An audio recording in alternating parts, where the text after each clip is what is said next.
प्रभात। देत ईश बिन हेतु सनेही,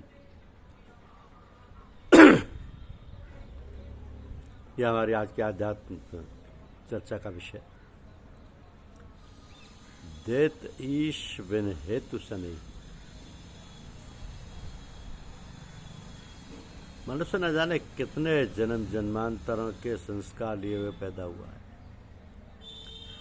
भगवान कृपा करके उन संस्कारों में से मनुष्य जीवन के हेतु चुनकर मानव जीवन प्रदान करता है। उसकी हेतु की दया कृपा से मनुष्य यह दुर्लभ मानव योनि प्राप्त करता है। इस हेतु मनुष्य को भगवान का कोटिशः धन्यवाद करते हुए कोशिश करनी चाहिए कि उसकी दया कृपा का सहारा और आसरा किसी भी हालत में हमसे छूटने न पाए। संसार के बंधनों में जकड़ा हुआ मनुष्य किम कर्तव्य विमूढ़ होकर भटक जाता है,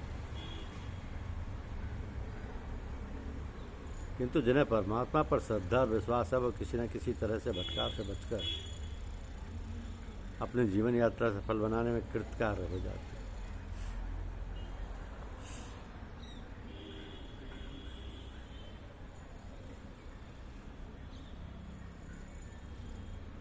तो भगवान अनंत ऐश्वर्य और कृपा के सागर हैं। मनुष्य को उनकी प्राप्ति के लिए असंभव प्रयत्न करते रहना चाहिए, मगर अधिकतर मनुष्य अपने कर्मों के मायाजाल में फंसा हुआ भटकता रहता है। कभी किसी महापुरुष महात्मा का संग मिल गया तो फिर उसके सहारे से सारे झंझटों को पार करके उन्मुक्त हो जाता है। ये तभी संभव होता है जब उसको अपनी इस त्रुटि और चूक का एहसास हो जाता है, वरना तो भटकता भटकता जाने कहाँ पहुँच जाता है और फिर अपने किए हुए पर पश्चाताप करता है। मनुष्य को चाहिए कि वो हर समय भगवान की याद करते हुए उनकी दया कृपा का सहारा पकड़े रहे, तो फिर वह निश्चय ही सारे झंझटों परेशानियों को पार करा सकेगा। परमपिता परमात्मा तो सहज ही अपनी कृपा और दया का सहारा सब मनुष्य को देने के लिए तत्पर रहते हैं। तत्पर क्या, उसका तो स्वभाव ही है कि लोगों का कल्याण हो और मनुष्य अपने कर्तव्य पालन में दृढ़ संकल्प होकर संसार सागर से पार उतरने का साधन प्राप्त करे। जो मनुष्य स्वभाव से ही परमात्मा पर विश्वास और श्रद्धा रखते हैं उनका तो कहना ही क्या।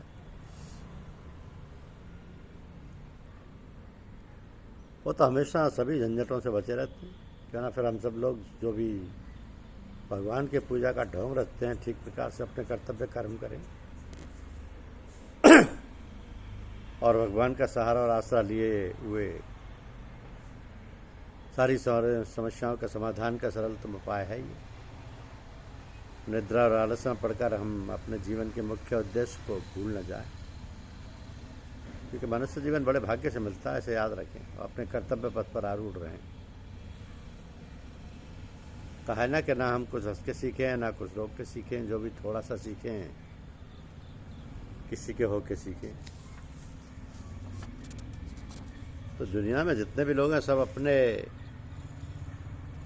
अपने विचार और सोच के मुताबिक काम करते हैं। ठीक क्या और क्या नहीं है इसका विचार बहुत कम लोग करते हैं। जो उचित अनुचित का विचार करते हैं उनके सभी काम ठीक होते हैं, उससे सबको फायदा होता है। तो उसके लिए क्या करना चाहिए, जैसे कि विचार हमेशा ठीक ठाक व लोगों को फ़ायदा पहुंचाने वाले हों। इसके लिए अपने आप को भगवान के सुपुर्द करके शांत मन से जो भी विचार आए उसको कार्यान्वित करें तो शायद सब काम ठीक होंगे और उससे सबको फ़ायदा भी होगा। किसी काम में जल्दबाजी नहीं करनी चाहिए, क्योंकि जल्दी का काम शैतान का होता है। तो हर एक काम हर कदम बहुत सोच समझ कर उठाना चाहिए। कभी कभी इतना उतावलापन होता है कि जो काम हम करने जा रहे हैं उसमें बहुत कमी और गड़बड़ी हो जाती है। जो काम भगवान का समझ कर और उन्हीं को अर्पण करके किया जाता है वो अधिक ठीक और सही होता है। उससे सबको लाभ और सांत्वना मिलती है। दुनिया के सभी काम ही नहीं बल्कि अपने भी सभी काम भगवान के समझ कर करने चाहिए। अपने को निमित्त बनाकर भगवान का समझकर काम करने से बहुत लाभ और तमाम परेशानियों से छुटकारा मिलता है। काम तो अनिवार्य है, दुनिया में रहकर काम से छुटकारा नहीं। छुटकारा नहीं मिल सकता। ये दुनिया तो काम के लिए ही बनाई गई है। बस यहाँ हरदम सावधान और सोच विचार के साथ काम करना चाहिए, तो फिर कोई गलती या किसी प्रकार की हानि की संभावना नहीं रहेगी और काम भी सुचारू रूप से होगा। कहा है ना कि कबहुक कर कर ना नर देही, कबहुक कर कर ना नर देही, देत ईश विन हेतु सनेही, देत ईश विन हेतु सनेही। मन का स्वभाव चंचल है और वह चंचलता तभी मिटती है या थमती है जब हम सभी काम भगवान का समझ कर करते हैं। भगवान तो घट घट में कण कण में विद्यमान है। वह उन्हीं की प्रेरणा से दुनिया के सारे कार्यकलाप चलते हैं। तो जो लोग कार्य भगवान की याद में भगवान का समझ कर करते हैं, उनको काम उनका हमेशा शुद्ध सात्विक व सर्वजन हिताय सर्वजन सुखाय होता है। और उसमें कोई सोच विचार काट छांट की आवश्यकता नहीं पड़ती। मनुष्य केवल यंत्रवत काम करता है। वस्तुतः करने वाले तो भगवान ही हैं। काशी के सुविख्यात संत बाबा गुलाब चंद अघोरी चमत्कारों के लिए प्रसिद्ध थे, लेकिन उन्हें साहित्य से भी गहरा लगाव था। एक बार वो संत साहित्य के लेखक सुदर्शन सिंह चक्र की एक कविता पढ़कर काफी प्रसन्न हुए। उन्होंने चक्र जी से कहा, आज तुम जो मांगोगे वही मिलेगा, मांगो,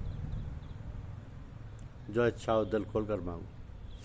चक्र जी ने कहा, बाबा मुझे कुछ नहीं चाहिए, मेरी केवल यही आकांक्षा है कि मैं भगवान की भक्ति तथा साहित्य की साधना करता रहूं। बाबा गुलाबचंद ने उनसे आग्रह किया, आज मैं पहली बार अपनी ओर से कह रहा हूं कि अगर आज तुम कुछ नहीं मांगोगे तो देखना बाद में पछताओगे। सुदर्शन सिंह चक्र ने कहा, बाबा मैं आपसे जो मांगूंगा आप दे भी पाओगे या नहीं? एक बार आप भली भांति सोच लो। बाबा ने उन्हें आश्वस्त किया कि जो मांगोगे वही मिलेगा। तो चक्र जी ने कहा, बाबा मैं मांगता हूं कि भारत में जितने भी रोगी हैं वे सभी निरोगी हो जाएं, और जो दरिद्र हैं वो दरिद्र ना रहें। उनकी मांग सुनते ही बाबा गुलाबचंद निस्तब्ध रह गए और फूट फूट कर रोने लगे। पर चक्र जी के आगे नतमस्तक होकर बोले, तुमने आज मेरा अभिमान नष्ट कर दिया। मुझे पता चल गया कि मनुष्य के पास सब कुछ करने की क्षमता नहीं है। दुनिया में सर्व सक्षम और सर्व शक्तिमान तो केवल भगवान ही होते हैं। सर्वशक्तिमान तो केवल भगवान ही होते हैं। धन्यवाद। वीडियो को लाइक और सब्सक्राइब अवश्य कीजिए। शुक्रिया।